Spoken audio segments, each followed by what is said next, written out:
Hey everyone, I've been on a new neon tour across Germany to pick up signs. Last summer I made a video just like this that you can find in the channel. And for this year I have again used my special backseat board to fix the signs. And now I'll unload them to the workshop and we can take a look together. And while I do that, you can look at some pictures from the trip.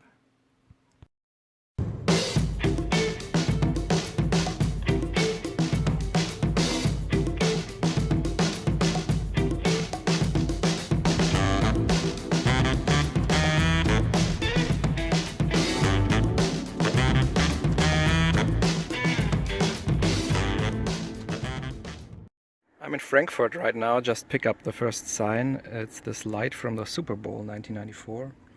It's not working, so I'm just giving it a quick check with a tube tester. See if there's any broken tube, or so I have to take care of a possible mercury spillage in the car. So it's very bright out here and you probably can't see that, but this light tube is all one piece and it's lighting up, so I think it still has gas. And then I separated the connection here so I can check the red border tube. That is also working. And this cable goes into the light box. And let's see if we can see anything through the holes.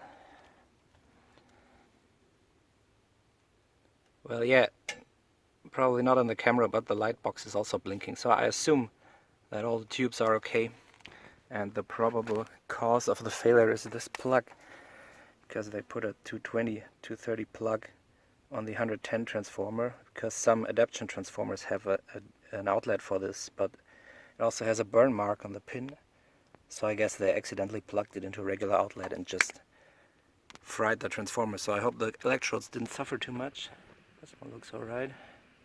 Okay, so I can load this into the car and drive to the next stop.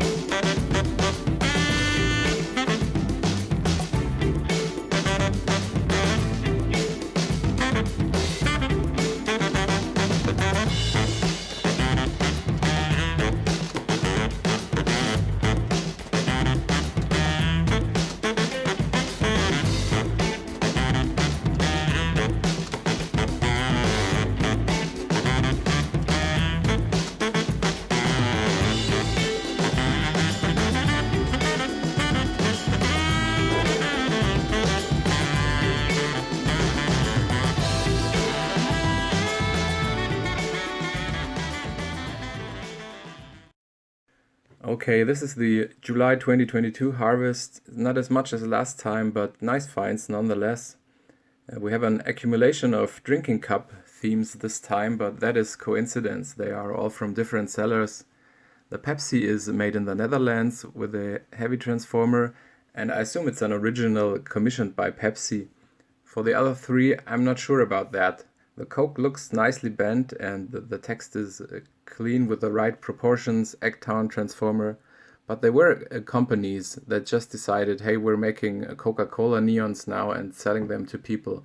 But Coca-Cola didn't know about that and wouldn't have liked it. And also today, if you buy a Coca-Cola neon like on eBay that is sold as new condition, it's usually nothing that is licensed by the company. So I'm not sure about this Coke cup. Please comment if you know if that's an original.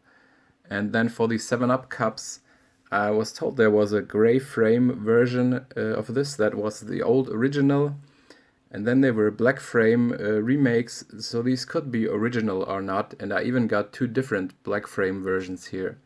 The left one has a wall bracket sheet metal with triangle shaped holes. And last year in the video I showed the Mickey Mouse sign that I bought with these triangle holes, and I know them from different brandless signs like Cafe, Open, Diner, Route 66, pool tables.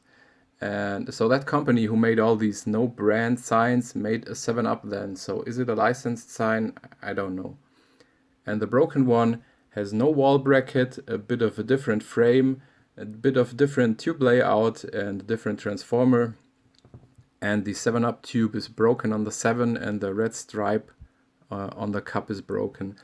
Again, if you know if one of these both is real, please put a comment. The Miller pizza is pretty large, about 3 feet wide, 90 centimeters. And when I saw it, I thought, wow, that's a lot of tubes for just one Evertron transformer. And they actually used a trick to power all the tubes that I'll explain in a bit. The Miller Reserve is not popular in the US, but a nice find for me because it reminds me of the days when I started to use the internet in '98 or so. I had a very slow modem connection and I searched eBay USA for the beer neon signs they had, and there were a few models that I specifically remember from that time, like the Miller Reserve that were made with a lot of different city and state names on the backboard. And another that I remember from that time is the Michelob Dry with the yellow and white text and a red ribbon behind that.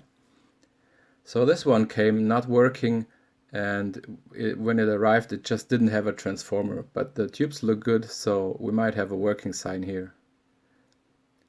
Then the light Super Bowl that we already saw in Frankfurt, Super Bowl 94, took place in Atlanta, Georgia. The Coca-Cola Double Stroke is an original from A&S of Germany, and the first word is broken. We don't have much neon beverage signs over here at all, but this is one of the most seen models in Germany. It was made 20 years ago with a clear red 8mm tubing, and I've repaired I think 2 of these before. The least fun part will be scratching all the paint off the tubes, but the glass repair should be nice, and I'll probably make a video about that. And not a neon sign, but a nice old Philips glass plate sign. I think this was from a fluorescent lamp fixture that hung over the sales counter in a store. And that slogan, Nimm doch Philips, means something like just use Philips, and was used from 1958 on, so this might be from the 60s or 70s. The workshop ceiling is mirroring in the glass in the picture, but the blue paint also has some damage, so I'll probably not backlight it, but just hang it up as it is. And here's one more sign that I just picked up a few days before going on the tour. It has been on my wish list for a while because I like those trees on the sides. 1994 sign made by Fallon Neon. The red tube is painted pink tube on all of these. Super heavy double transformer with 2 7.5 kV units in it. And the frame was flexing a lot when I got it. So you could see how all the tubes move when you just lift it up. So I welded in another steel stick at the back. And there's also a smaller version of this with a kind of a kid's handwriting icehouse word. A bit less trees, and I think the house also has 1 window less, which is an interesting difference. I'll upload a follow-up video in a few days where we put the non-working signs on the workbench and see how far they are functioning. But before we finish today, I'll explain the Miller pizza sign transformer trick. So Everbright found a trick for signs that have just a bit too much tubing to be powered by just 1 transformer. So they could save adding a full second transformer on the full series of signs. And how they do that is that they have the electronic transformer loaded with a maximum tubing length, and then they tap off here with a high voltage capacitor, and they can add another branch with an additional tube this way. So they are using a transformer model with a high milliamp output current, and those 2 branches are basically sharing the output current. And this capacitor has to be calculated and matched exactly to all the components and the tube, so it's not an easy thing, I guess, to replicate at home. But it's an interesting idea. Alright, that's it for the 2022 Neon Road Trip Diary video. Stay tuned for the follow-up where I put the broken signs on the bench. And until then, thanks for watching and have a good time.